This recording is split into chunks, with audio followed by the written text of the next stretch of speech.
What's up, guys? We're back for a recap after another amazing show, and I've got with me like the one, the only, the man who does absolutely everything, Jamie Boom Boom. What's up, my guy? How are you, Fab? You good? I'm doing great. I'm Yeah, happy man. to have you once again for this English recap. But like next time, like last time, should I say? Um, you had an awesome night. You had was it the first time you were announcing fights in the ring like that? Well, no, I do it for Box KO. Les événements Box KO, it's really a amateur boxing show, but it's really like a gala. And the way they do it is super, super nice, man. It's like one of the best amateur boxing events around. So it's in like a big hall. Really cool. For sure, I need to check that out. So, how was your night, man? How did you feel in there doing some announcing, some post-fight interviews, a little bit of commentary here and there? Yeah, I did a few things. Yeah, I'm happy with the fact that I got to showcase the different skills. Again, I spoke to the guys at Samurai, and for anybody who watched, excuse my French, it's not easy. Like, for sure, it's not my first language. I've worked on French TV. I've done a few French hosting. I've even hosted weddings in French. But I always feel a little bit uncomfortable. I'm sure, like you, I mean, you're good at what you do, but I think as long as we bring energy and we do our thing, but for sure, like it always feels just a little bit uncomfortable doing it in French. Yeah. I think you did really good. The only thing because I'm very like, I don't know, how do you say tuck in English? Like trouble obsessive compulsive, you know? Oh yeah, obsessive compulsive. Yeah. Yeah, and like I like my OCD. yeah. OCD, exactly. There you go. So I like my stuff to be really uniform, and the fucking papers that the regie gave you, man, they were trash, like Yeah. trash. And I was trying, like, before the show, like, to put every guy's record on, but I didn't Yeah. have the time, like, to find every nickname, every gym, so. And the other thing too is like the way they've laid it out too. It wasn't I rewatched some of what I did, and I noticed I mixed it up a bit in terms of, like you said, it wasn't uniform. So it wasn't like gym, weight class, place, record, guy, right? I had to mix it up because the papers I got, we had to scramble, and it was all over the place. So yeah, and like by the end, I got my groove, and I realized, like, obviously that's how it works. But again, I'm not like my skill is not as a ring announcer. I'm not a kind of guy who's like in the next corner. Like, it's not what I like to do. What I like to do is commentate. So commentate and backstage interviews is really where I backstage interviews. Like, got my man behind the scene and stuff. Getting the live stories. That's kind of like what I like to do in this MMA game. Of course, the Boom Boom Show, we're going to be starting again. We were gone for way too long. There was a bunch of things that happened, but I'm going to be also. I want to shout out Beyond the Cage too. It's another pretty good English podcast, real good English podcast. But I mean, say pretty good because it hasn't really got any steam yet. But the kid Gabe Benchamal, shout out to him. He started, and he has his TikTok shorts and his YouTube shorts have gone like super viral. So shout out to him. But he's Beyond the Cage is his little podcast, and I'm going to be his co-host, and we're starting this week. So super excited about that. For sure, man. Send me the link, and I'm gonna share it for sure. I want to see that. But yeah, like, bro, I feel like you did really well with what you had. It's just like what you had was not that great, but you did so well with what you had, and like be certain that next time, bro, when you get, I got you, man. Well, no, not now. I kind of like I think we all got that feel for it. I think especially me, but I'll be ready, man. I'll be ready. It's also like your voice, like having to go that deep for that long is especially I'm trying to wake up the crowd too, so I'm trying to get them going. The fights were coming so fast and furious that it was a little bit easier, but I could see how, when you have, especially when you have guys that aren't from Montreal at all and they have a fight, it doesn't really matter if it's a knockout or anything. People kind of get up for it and then they come down. Whereas, when you have Tommy and then Fred Dupras back to back, that's when really you're feeding off the energy, and it's you're riding the wave. Yeah. Well, just like next time, I'll just make sure that I got my file at least like on email. So like we know the nicknames and the stuff that like when I saw your sheets and I was like, there's not even some records on that. Yeah. And you had like the full government names and everything. So the Mexican is like Mauricio Javier Cruz, another name. Fucking like, what do I say? What do I not say? But like I said, I feel like you did amazing, like you always do. It was fun, man. You killed it too. You and John, man. You and John are. It's a good team, man. It's a really for good sure. team. Yeah, for sure, man. We watched it a lot, and I'm really happy with Mm. without it all went down. To be honest, man, I'm just like, bro, I always wanted to do that shit. So now that I get to do Mm. it, it's like I know that I can do great. I waited my whole life for that shit, and now it's just happening. So man, let's fucking go. I'm just doing it. But let's recap some fights, man. And on the French podcast, we started with the first fight and we ended with the main event. So we're gonna do the reverse there. We're gonna start with the main event and end with the first fight. Frederik Dupras, Carlos Espinosa. My critics of that fight before when it was booked and everything turned out to be just right. In the end, like, it wasn't. I know some people were looking at the 6-6 record and say, "Oh, that's not a good record," but still a guy with 12 pro fights. So it's not that I'm picking on. It's just when I saw film on Carlos Espinosa, I saw so many things that he did that I was like, if you do this against Fred Dupras, you're getting choked out like right now. And it's just how it took place. Fred Dupras, same combination as last fight. I think it was a little tighter when he came in last fight against Arola. If you remember well, he came in like hands super low and just swinging.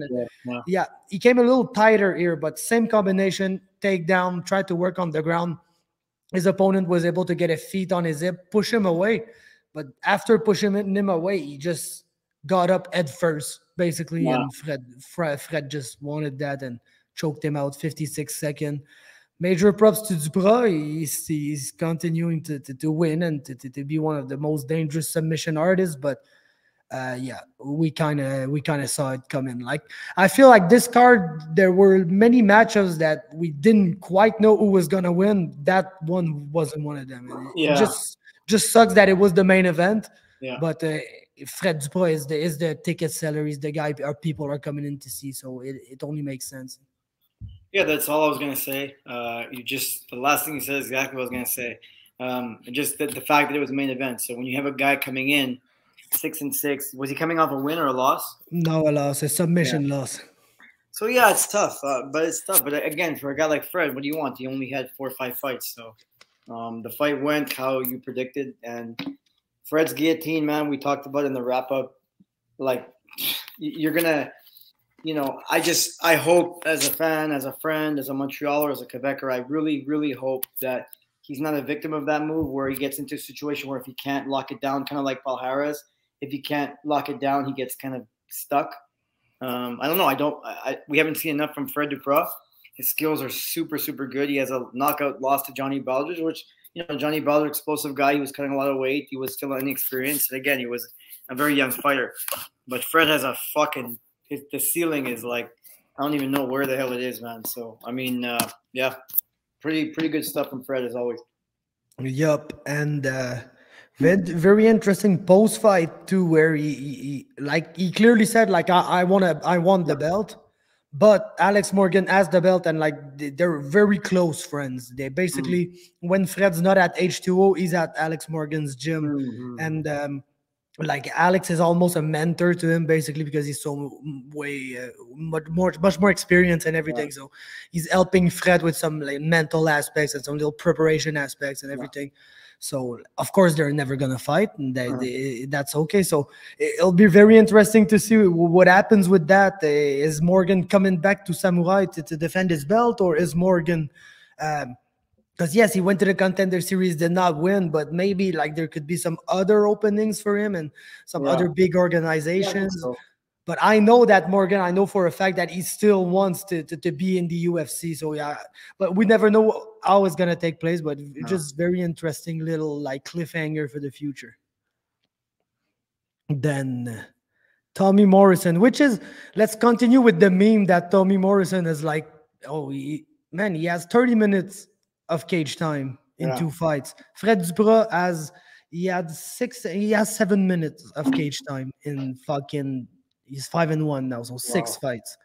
So Tommy Morrisson, very experienced pro fighter, Tommy Morrisson, with 2-0, and I was so happy with that performance because I felt like again, the first fight against Benabi, he never really got to show his game, how we know Yeah. Tommy to be, because he had an opponent that was so tricky with the Mhm. distance and everything. And Diego Silva just came in and made Tommy obligated to show us his best, because we saw in the first round Tommy was trying to be more careful, and didn't I?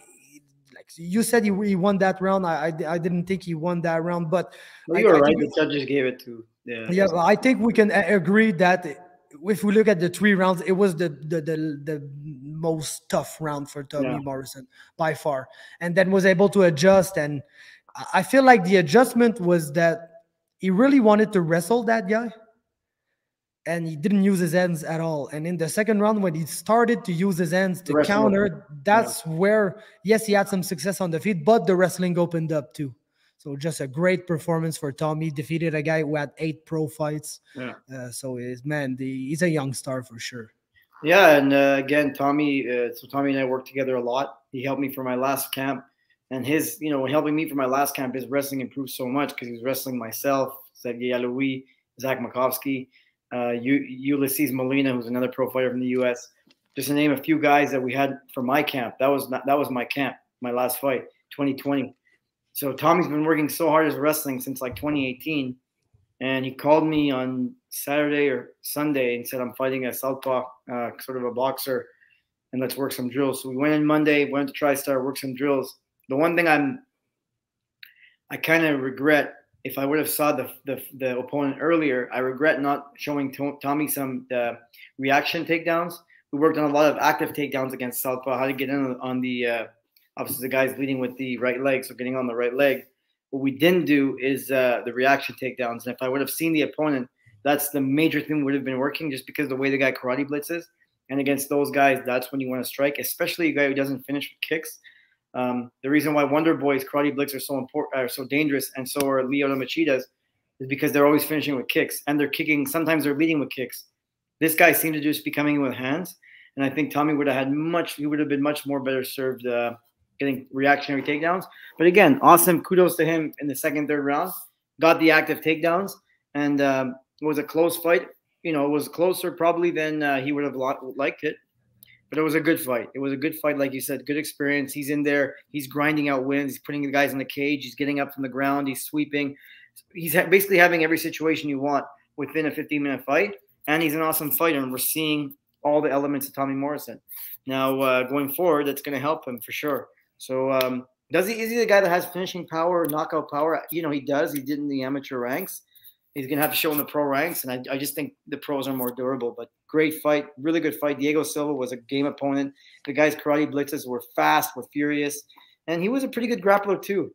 Tommy pulled the guillotine in the second round. End of the second round, and Diego Silva came on top. So there were some good exchanges there. Nice grappling exchanges, good flyweight fight, high-level fight. Yeah, for sure. By far, fight of the night. Of course, we only had like 2 fights that lasted, basically. So That's it's true, yeah. First in that one, yeah. Yeah, so it's tough to say that it wasn't fight of the night, since it was a 15 minutes. That was a really good back and forth. But no, I'm just super happy. I feel like we see so many guys, and I don't want to again bring a Fred Dupras comparison, but we see so many guys that they just come out as pros and they're explosive and they finish guys and they don't have that cage time, that experience in. And Tommy's just having all that cage time, and we know he's good. Yes, he can knock some people out if he gets the opportunity. He can also submit some guys. Like, he's a really good back taker. If he's able to get to your back, he's got a good rear naked choke. So I feel like we might see this in the future, but for me, it's best case scenario now for him. And like I said, I won't say it enough. The guy had 8 pro fights, and he took that on as much days notice. That's 8 days notice, 7 days notice maximum.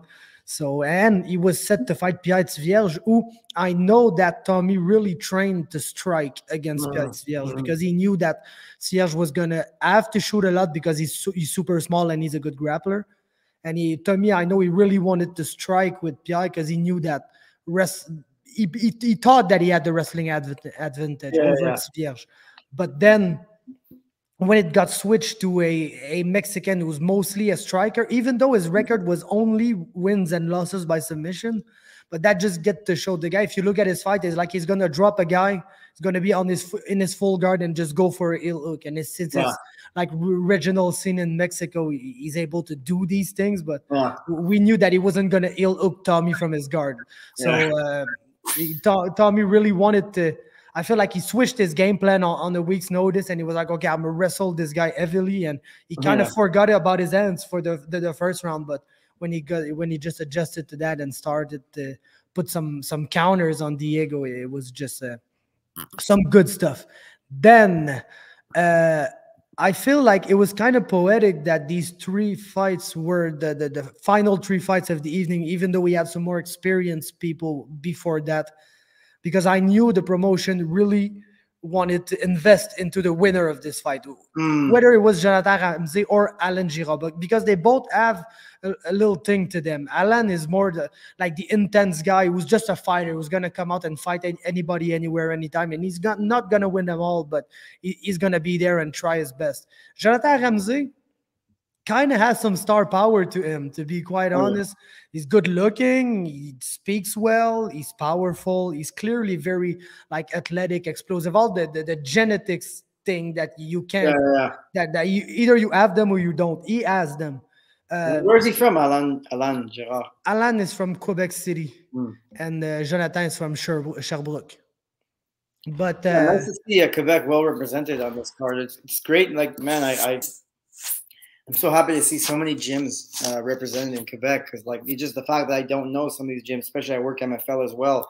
And just working MFL, I'm always so intrigued by how many high quality fighters there are around. And I guess, it's kind of nice because, everybody 20 years ago was together in Montreal, and now it's kind of expanded where this guy, Clavo went here, and this guy went to Quebec City, and, this guy, Pat Côté went to South Sud, and, Lee Villeneuve. So there's so many different guys all over the place. It's just nice to have you won't have Quebecers not fight each other anymore, Yeah, no, that's one of the main things that Samurai wants to push, and it was really tough for the first events because of pandemic and everything, and that mostly all the active fighters were either from TriStar or from H2O, which is they're friendly, let's say like that.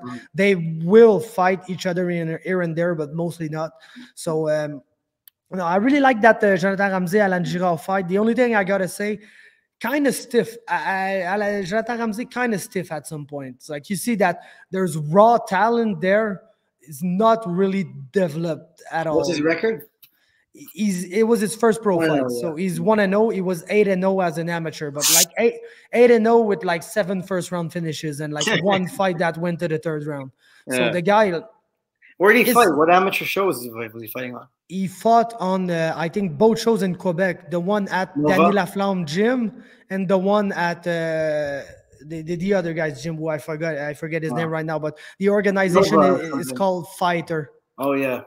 Yeah. It's there's Nova and there's an ice one, right? Ice. Yeah, Nordic. Yeah. It was, I think it was TriStar Quebec before. Now it's Nordic Fight Club. Basically that's where he won his amateur belts, both amateur belts. And very good stuff. He's powerful, he's big, he strikes hard. Like I said, kind of stiff at some point. The way that he was stalking his opponent, he was looking more like a hockey fighter than an MMA fighter, which he is. That's the way that he got into MMA, is because he was fighting everybody on the ice, basically. And he was like, "Hey man, I think I love to fight," so he joined the gym and started to fight. And so yes, it's still very green, but all the potential in the world. And I feel like that could be a third phase for the promotion, which that's what I like. You've got Frederik Dupras. He's kind of the star now, even though he's still young, but he got 6 pro fights, so he's getting closer to the UFC. Yeah. Then you've got Tommy Morrisson, who is only 2-0, but we've heard that name around the amateur scene for years. So he's kind of less experienced than Dupras, but still more experienced than Jonathan Ramsay, who just began. So we kind of have 3 different, let's say, levels of experience for the guys that they really want to identify as future stars for the promotion. So that's just really good for the future, because in, let's say, 2 years, when we don't have Dupras anymore, we still got Tommy Morrisson. And then when we lose Tommy Morrisson to the UFC, we still got Jonathan Ramsay. And we need to to continue that with all the amateurs that are coming up. These are all ideal situations. Yeah, no, exactly, for sure. Then let's speak a little bit about Robert Serrais against Patrick Connors, which was a very good back and forth for the time that it lasted. Pat Connors, I think, did some really good stuff in that fight.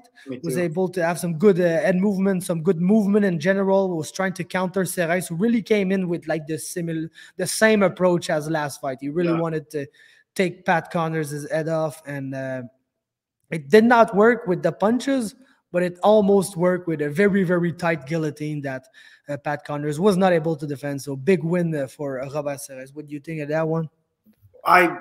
You know what? It looked like the fight was leaning more towards Connors. I would have liked to see more of Connors. I think, he had the right strategy to kind of be patient. And I don't know what happened. Somewhere, like, there was one point there was like, I don't know. Again, I'm back. I'm getting up. I'm down and up from being, commentator, ring announcer. So I'm not really focused too much on the fight. I'm trying my best. But there was a situation where it looked like Connors was coming back. And he was coming back, and Serrais looked tired.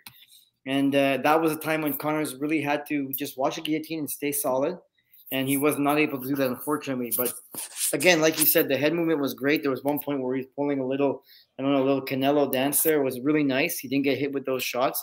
And he ended up succumbing to the guillotine, which I would have expected a bit more of Pat Connors.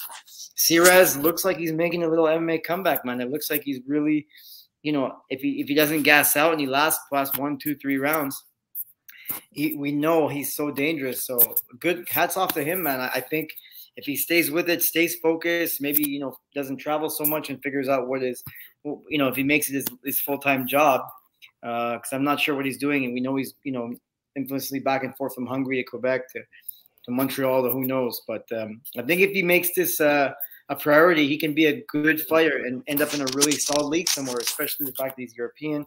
There's some really great shows out there. And I would have loved to see more from Pat Connors. I would have loved to see them go 3 rounds for sure. Yes, that was one of the fight that I was like banking on, like at least a good solid 10 minutes of back and forth action. But yes, Robert Serrais, like we always say, it's hooks and guillotines, and he got the guillotine after throwing a couple of hooks that didn't quite work out for him. But he got the guillotine, and it was weird because he put the guillotine on, and I saw Pat Connors really like get into his, trying to really get his ass up in the air to create like some space to break. Now I feel like he was doing some good stuff, and then immediately he had to tap. So when did he throw on the guillotine? Was it off a takedown? Yes, they went to the ground, and it was kind of a similar situation where Pat Connors, they were kind of scrambling, and he grabbed the guillotine in the scramble. And pulled to his back and was able to finish it. So when you have when you're a thinner guy with a really long neck, it's kind of easy to lock up the guillotine, but it's a bit more difficult to finish just because there's more breathing room naturally if the guy's neck is long and skinny. So you think that there'd be some room there, but again, like Robert Serrais is like he's built like stone. It's not easy. No, for sure. And then he called for a title shot, which I would give him. I feel like he deserves it. Would he beat Cal Prepolek? I don't think so. But I don't think Prepolek is coming back, though. I don't know. Let's see. Okay, if Prepolek's not there, we could maybe find somebody else to fight for the belt, and that could be, because I feel like if he has to fight Cal Prepolek, it's just a very, very, very tough matchup for him. Yeah. But if it's that fight, he deserves it, man. Yeah. Like he's the deserving guy. So sometimes there's title fights that you're like, well, I don't think the challenger is winning that one, but like he's still the deserving challenger, and we gotta keep the ball rolling. So then that was really, really puzzling to me. That fight was really puzzling to me. Yes, Lenny Wheeler started out very well. Amazing leg kicks. Max Poulin's knee was very, very red. He was all bruised up, but really at knee level. Yeah. And he shot for a takedown, got caught in a guillotine, standing up, and just got tapped out. And that's the puzzling part to me, because if you look at the replay really well, man, Lenny's got the guillotine. Of course, he's eye elbow because you're standing. You need to. Yeah. And Poulin's arm is there. He's just there, and he's kind of just who's got his arm in the air there, and Yeah. and I'm like, okay, so Poulin needs to work for the grip now, and he just never works for the grip and just gets tapped out, and that's puzzling to me because I know Maxime Poulin and I know he's a really good grappler and a really good jiu-jitsu fighter, and I just don't know what happened there. Like, was he just really, really ready to go out because his leg was all kind of fucked up and he didn't really want to be in there anymore? Or is it something else? I don't know, because it's just puzzling to me, because even when I get caught in the guillotine, my first reaction is to fight the grip. And I'm no black belt under Firas Zahabi, you know? So I don't know what happened there for Max to not defend that choke, like not even attempt to defend that choke. Yeah, I don't know. Like, I hate to say it, maybe stage fright. I mean, I seen Max train. He's very good. He does a lot of damage in the gym, especially in terms of grappling, for sure. And he's someone that seems to be taking his career more seriously, especially even before last fight. You know, it could be we're not giving the two last guys he fought enough credit, because he fought two killers. There's no question about that. Lenny Wheeler impressed the shit out of me, and I could not believe when, you know, Pat Lono and a few of the guys on the team at Samurai were like, hey, build up that fight for the title fight. Or let's call out, you know, maybe set something up with Fred Dupras. And okay, I was all ready for my interview and I knew how I was going to go about it. And right away, he just gloves off. He's like, I'm done. I'm retiring. So again, great fight. Is it stage fright from Max? Does he need maybe some sports psychology work? Or are we not giving enough credit to the guys he fought? Were those guillotines a lot tighter than the guillotine and bulldog choke from the previous Samurai 2, a lot tighter than they looked? I mean, you know, you can't say until it happens to you. Of course, I would have liked to see more from Max, and I know he's better than that. But man, Lenny Wheeler impressed the shit out of me, man. And the fact that he's running off in the sunset kind of sucks. Yeah, no, I really want to give Lenny all the credit for sure. Like, he had an amazing performance, and I feel like the leg kicks is probably, I don't know, but probably the main reason why he finished that choke that easily. Yeah. Like, everything he did was perfect. The only puzzling part for me is how Max did not try to defend. And but all the rest, Lenny looked absolutely amazing. Yeah. Like, before the fight, I was like, guys, be ready, because Lenny Wheeler, it's always done within a minute or two. Always. Win, loss, always done. Some killers, right? Yeah, for sure. Like Tristan Connolly, Mike Scarcello, Kevin Kroom. He's got a win over Matt Bessette, who fought in the UFC. Yep. And all with it, he fucking choked that guy out in a minute. Yeah, exactly. So, and I liked how he was still able to finish the fight really quickly, but looked just so calm and so collected and so at peace in the cage. He really, really looked better than ever. And even John and I were saying, like I was saying to John, he should call out Alex Morgan, to be honest. He should try to fight for that 145 belt. Yeah. He's got a similar record as Majed Amo, the guy who fought Morgan at the first show. And that would be an amazing matchup. This guy's an OG, Canadian MMA OG, and he just pulled the power move on everybody. Didn't he say he was like turning 35 or 36? Wow. And like, he looked incredible, man. He looked in great shape. No, he looked amazing. I'm sure he could still do great things in MMA, but I always like to see a guy still being able to win, but just saying, man, I got some other stuff to do, and I'm gonna try to, and like just the way that he said that, like, I got this gym and I want to show my students the way, like let them know that that's the coach, that's what he's able to do. So let's just work all together, and I'm gonna help you guys out becoming really good pro fighters. And I just can't wait to see who are the future island kickboxing guys coming out of Prince Edward Island under Lenny Wheeler. And I just wish him all the success in the world with his gym, which I know is already a successful gym in Charlottetown, but still just a ultimate power move by Lenny. Comes in, taps a black belt out in a minute and just dips. Like, I don't care if it's Bro Morgan, don't care about any of these guys. I'm out. Yeah. So, man, and what an honor for us to be there to see it too. Like I said, Canadian MMA OG's been there forever, has been fighting the toughest guys forever, and we just get the chance to see him shine once more and dip on us. So, major props to him. I won't. I couldn't praise him enough. Then, that was probably my favorite performance of the night. Hugo Guillon comes out, front kick to the face, busts Mathieu Langlais' lip open, a Robbie Lawler lip, that's how we called it. And then throws 2 other kicks, absolutely destroys his foot, and still continues to fight, forces Mathieu Langlais to shoot, destroys him with the Travis Brown elbows, like literally drops him to his knees 3 times while throwing the Travis Brown elbows while Langlais trying to shoot against him on the cage. Then sprawls, gets the Anaconda grip. You see Langlais really see the choke coming. He's trying to keep his arm very... he's trying to build a frame basically with his arm to prevent Langlais from... to prevent Guillon, from really closing his grip the way he needs to be able to roll through with the choke and finish it.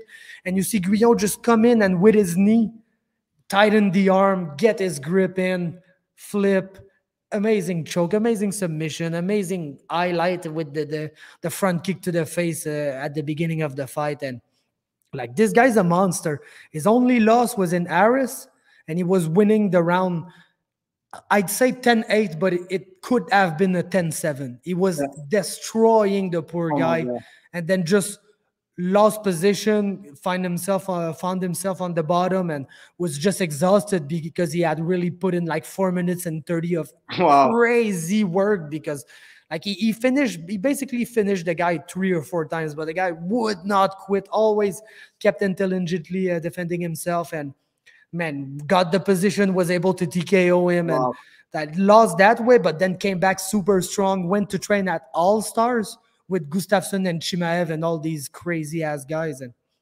comes here, destroys a local guy, and calls out another local guy after. So who do you call out? Simon Lagarde. Oh my God. How's he know these? I don't even know how he knows these guys, man. But I think they were booked for that event, and then they had to scramble some stuff up. So Guillon got put with Langlais instead of Lagarde, and Lagarde got booked with Hunterly, who was supposed to be there, but like promotion says he did not show up. He says that he didn't have the contract. So I need to investigate a little more on what really went down there. But what I know is that Hunterly and his coach, they didn't take the plane to come here. So basically they weren't there. So Lagarde ended up not fighting, and the guy he was supposed to fight ended up fighting against. What weight is Hunterly? 185, no? Yes, he's a 185er, but it would have been a 205 fight. But like, bro, Hunterly with his wrestling, I think he could take down heavyweights easily. So I wasn't too worried for. No, go I was done. No, I was done. Same thing, man. I think Mathieu Langlais, he looked a little bit outclassed. I mean, he's a big, strong guy, and 2 beasts in there. You see 2 machines. I think light heavyweight. I love to see that. I love to see heavyweights, light heavyweights, athletic ones go in there. And Hugo Guillon, man, that was a beautiful recap of thanks for that, for where he's from, his parcours, where he's been from. Because to come in here and do, show some excellent standing skills, and then also throw in a nice anaconda like that and finish a guy who's at 5 pro fights. He's definitely someone I want to see more of, but great performance by Hugo Guillon. Yeah, and also the guy is like a 6'4", 205er with like John Jones like reach. He's another guy who, let's say, like genetics wise, came out of the right pool. Like he's got it. He's got it. But if we say that that's my highlight of the night, because it is, then Jonathan Ramsay and the elbow knockout is probably my second highlight of the night. Yeah. Well, I gotta give third place to our boy Mehdi Zeidvand here. Because, bro, that was a trashing, my man. That was a trashing. Came out like crazy. Was striking a lot. Good striking. I wouldn't say great striking, because there were some points where he was very, very open. Like he was feeling himself, and sometimes the hands came down quite low, and his chin was a little up in the air. But like I was telling John, he's so powerful that, do you really want to answer these punches, or you just want to cover up and not get hit by Mehdi? So yes, it's kind of a double-edged sword, because he's gonna find out at a point that there's some guys that just don't care about his power, and they're gonna throw back. And if he's caught with his chin way up in the air, he could get hurt really badly by this. But it wasn't the case with Sam Giguere, and He just outstruck him, was very close to finishing him in the first round with some amazing knees and then some ground and pound and everything. Giguere is known for his toughness, so he was able to pull through. But then in the second round, very interesting, I felt like Mehdi got a little bit tired. Not like gassed out or anything, but kind of starting breathing from his mouth, and you could see that he was a little more tired. And then he just started wrestling because, of course, when you're tired, you revert to what you do best. And then when he started wrestling him, it became even worse for Sam Giguere because now he was stuck in the clinch with a Greco-Roman national champion who is able to strike from the clinch and who need him in the face to death, basically. Let's just say it like that. That's what impressed me, man, is just his work in the clinch. And again, we shouted out Master Peter on the broadcast and all the work that Master Peter did with him and how much work he did in his Muay Thai. He was really focusing on Muay Thai. Now he seems to be focusing more on boxing with Coach Conrad. He's done. I've watched him. I've ring announced for him while he's walked out to some amateur boxing fights, which is also smart. But again, like you said, in his amateur boxing fights, he's fighting skilled boxers, guys with way crazy records. He's beating them with toughness. He's beating some good guys. At a certain point, you're right, man. Everybody's damn tough. And especially when you get to pro level, especially at 145 pounds, you start getting those guys who are super strong like him and athletic. You know, we saw Charles Jourdain, who had a really tough fight against a 135er, went up to 145, who's also a beast. So that when you get to 135, 45, 55, you start getting the fastest speed and also super strong. So yeah, Mehdi kind of it's amplified with him because he's so strong, like you said. And I like what you said too, is that Sam has to do so much more than Mehdi has to win that fight. So yeah, Mehdi went in there and he was Mehdi. He did Mehdi. He has an injury to his hand. When he still, took the fight like a true warrior. I know there was other guys on the card who I spoke to who were like, "Oh, I heard this, I heard that." It's like, dude, that's Mehdi, man. That's me. We're wrestlers, man. At a certain point, you have to fight. And I did that early in my career too. Is you gotta fight, man. You're not, it's never gonna be perfect situation. And Mehdi, I guess, look at the stack of cards that he was dealt, and it was the fact that you're fighting an 0-3 fighter. You're 1-0. You get a local fight here at home. Yeah, maybe you're a bit injured here and there, but look, you got to take the fight. And hats off to him for taking the fight, though, because, again, those little elements that could make or break your career, because if you keep making excuses, it doesn't happen. And I thought that Mehdi really performed well. I thought Sam showed some toughness, and hats off to Mehdi for doing it, regardless of an injury or regardless of what happened. We all have excuses, and, man, it just showed when you know these things as a friend and stuff, it shows toughness. And Sam did impress me. Super, super impressive. Just with his toughness and the fact that, like you said, he was a little bit outmatched physically. Also, doesn't have the attributes that Mehdi has. Went in there, took the fight, took it to him too, covered up, threw back, and then obviously succumbed to some ground and pound. But, it was a nice fight, man. It was a nice fight while it lasted. And it was good to see Mehdi pumped up, interviewing him after, saying that he loves it there. He wants to be there. He wants to live there. He wants more fights. And I think he's starting to make a home as an actual fighter, which is tough because when you come from wrestling and you don't qualify for the Olympics, something that happened to me, it's tough, man, because you're like a fighter. Then you're like, do I really, maybe wrestling, the Olympics coming back, can I try one more time? And I mean, again, like it happens to all of us, man. Once you're gone, you're gone. So, yeah. Man, for sure. And to know that he was injured is even more impressive. Now, there's a little storyline. I know Giguere wants to appeal the decision because he feels like the finishing sequence, he feels like 2 of the 3 knees that were landing on him were illegal. Yeah. I felt like he might have an argument. But in the other sense, I felt like, yes, he ate 3 knees. The first one was clearly legal, and the first one was the one that put him down. And then he ate 2 other on his way down. Yes, maybe one of these, the end was down. The other one is questionable. But I felt like the strike that ended the fight was the first one, which is the 100% legal strike. So, yeah, but I don't feel like anything's going to change from that. I don't think like everything's gonna get overturned or nothing like that.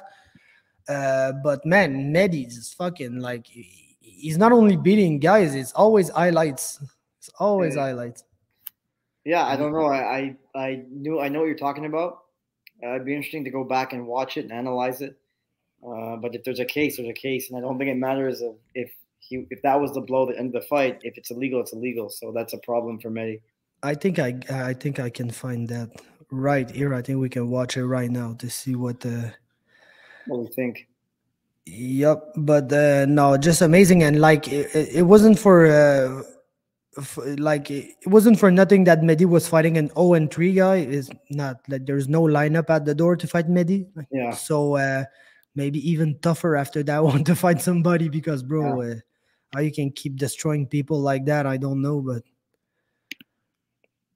Wait, I'm gonna skip the ad even though it's on my channel and I hate to skip ads on my channel. I need that money, but let's share screen. Share screen, partager, sit like that. You see it? Yeah. Yeah. So here his hand is down. This. Oof. Yeah, it's tough. His one hand was down. Yeah. We're getting from this thing. Yeah, from this angle, maybe. Okay, see, these are legal. Here we're fine. This is tough. Yeah, his hand is down. Like the first one, he lifts him up. Like, that's clearly legal. Good. Then these one. No. Those. Yeah. So, tough to say. But like, have we ever really seen some fights overturned due to that? In Quebec, too, like, is La Régie going to take the time to look at this and really... Yeah. I don't know. But who knows? And what's next for Mehdi, we don't know, but I know what I want to see next for Samuel Giguere, that I know for sure. And it's Mauricio Cruz. Oh, yeah, that'd be fun. You just got to do... You open up the next card, Mauricio Cruz, Samuel Giguere. They're going to... have fun, yeah. Yeah, it's going to be a fire fight because Mauricio Cruz fought Amro Falastini, who is like one of the most impressive pro debuts I've seen in a while. Yeah. And as much as it was impressive, fucking Mauricio just found a way to get himself back into that fight at multiple times. And Amro was just super calm, super collected. So he was always able to regain that advantage from Mauricio. But Mauricio found something else to do to be just annoying and to be in his opponent's face and to make it way closer, but also way more fun that it had the right to be quite honest. And so I feel like it's an amazing scenario for almost everybody. For sure, Mauricio is 1-4 now. It's not a good record at all. But man, the guy, there's a huge language barrier here. But like Diego, the guy that fought Tom, he spoke some English, so I had the chance to communicate with Mauricio through Diego a little bit, and like he's okay with the results. He knows that, like, he's a Mexican fighter at heart. He's just happy to fight, and you see him during the fight, he's just taunting and smiling and dancing in the corner. And like, bro, I don't even know what happened in his corner because it was Manu Molinier, who's French, and another guy that was just like putting some ice on his neck, and nobody was saying shit to Mauricio, but still the guy was coming out and making adjustments mid-fight, like we don't quite see from 1-4 fighters. So the guy, yes, he lost, but he's not too disappointed. And for Amro, like, bro, what I knew he had waited 4 years to make his pro debut, so for sure he was going to be a good fighter, but rarely you see pro debuts like that. The guy is ultra impressive. Yeah, really good 1-2s, clean shots, clean striking. Did fatigue a little bit at one point and did seem to backpedal a little bit more, which I don't like because when you get to, better competition, like especially me, when I would see someone going backwards, man, the wrestler knows like it's time to go, I think a definitely guy I want to see again. I'd love to see back in the Samurai cage. And Mauricio, like I joked about that, is like, imagine, you're at the gym and you're 0-0 fighter, 0-0, and your coach says, hey, we got a guy from Mexico 1-4, because now he's gonna be 1-5, and he's also a good fighter, man. Made adjustments, can kick, can punch, can grapple a little bit. Man, the guy, he looked even better than he did last fight against Mehdi. So he's improving, and like then you look at their Instagram stories after, and him and Silva are just out and enjoying Montreal and just happy to be here, happy to have the chance to travel to this beautiful country and this great province. So, and they're just having fun the whole time, and then he's cornering Silva later on the card. So you can't hate these guys. You gotta love these Mexican fighters, man. Oh, I fucking love Mauricio Cruz, man. You don't even know how much, man. He's like my favorite unknown losing record fighter, man. With Sam Giguere, to be honest, because Sam Giguere, I know him personally. He's just like an amazing person to deal with in general, and an hilarious guy, and somebody that always has something to say. Like he's just because as an interviewer, like sometimes it's tough to deal with fighters. Oh, big time. Because yes, man, they're in a camp and they're fucking hungry and they're beaten up, and like you ask them questions and they give you like 4-word answers, and you're like, bro, give me something. You're like, I'm doing that for you, man. Like, give me something so that the people listen and they're invested into you. I never have to tell that to Sam Giguere. He could have not slept for 5 days and be all beaten up, and like, bro, we've got him on the vlog. After his fight, he just came to Carabin and, hey, what up? You're doing the vlog. Can I be on it? And like, he's just there all beaten up and, oh, it's okay. I'm going to be back. And, you know, it's just, these two guys are amazing. And what's cool with this matchup is that if Samuel Giguere is going to get a win, it's probably against Mauricio Cruz, because Samuel Giguere, we didn't get to see it, but he's a very good brown belt grappler who, like, if he gets on the ground, will be able to do some stuff against Mauricio, but it's not going to be easy. It's never easy against Mauricio Cruz. And like, it's the reverse applies. Like, if there's a fight in Canada that Mauricio Cruz gonna win, it's probably Samuel Giguere. So it's just an amazing matchup, and it would be the perfect way to start off next event with like already some plans being put into place. Like, to say, Robert Series wants to fight for a belt. When's the next fight? Next I don't know if it's December or beginning of next year, but like in that region. Today, Jonathan Ramsay just went on an interview with Carabin and said that he wanted he just called out James Cardinal Lauzon for a fight.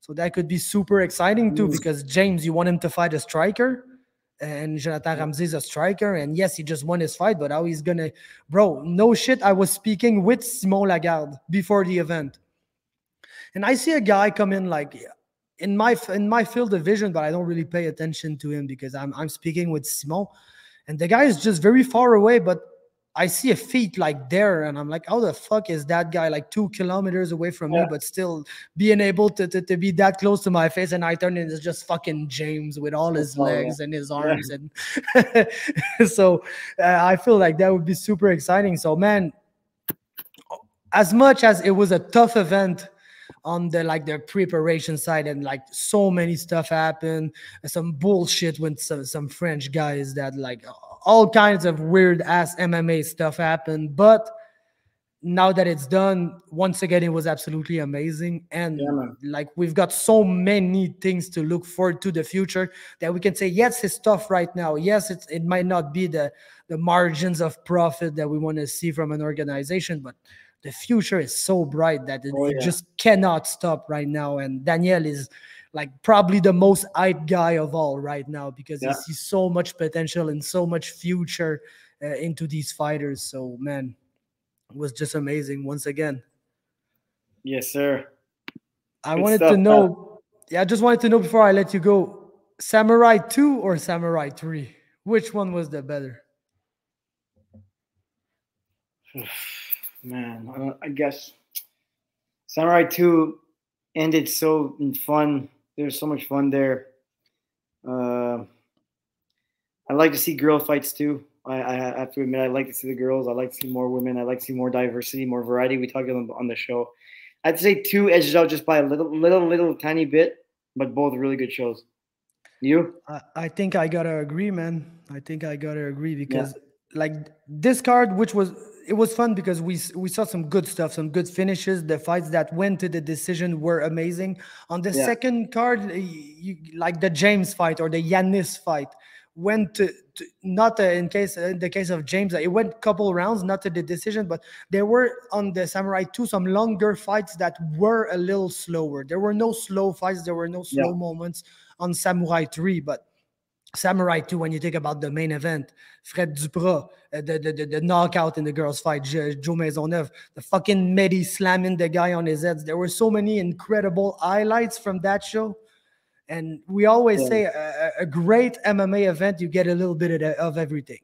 You get some knockouts, some good submissions, some good back and forth, some maybe one or two slower fights, but that really makes us learn stuff on people. And I felt like Samourai do really add all of that. So yes, I think I gotta give the edge to Samurai 2 just a little bit over Samurai 3. But like, let's say you put the 5 best events in Canada this year, they're both in your top 5, or you're just capping. If it's not on your top 5, you're capping, or you did not see it. And if you didn't see it, go to Fight TV and buy that shit right now, because man, it was some amazing stuff.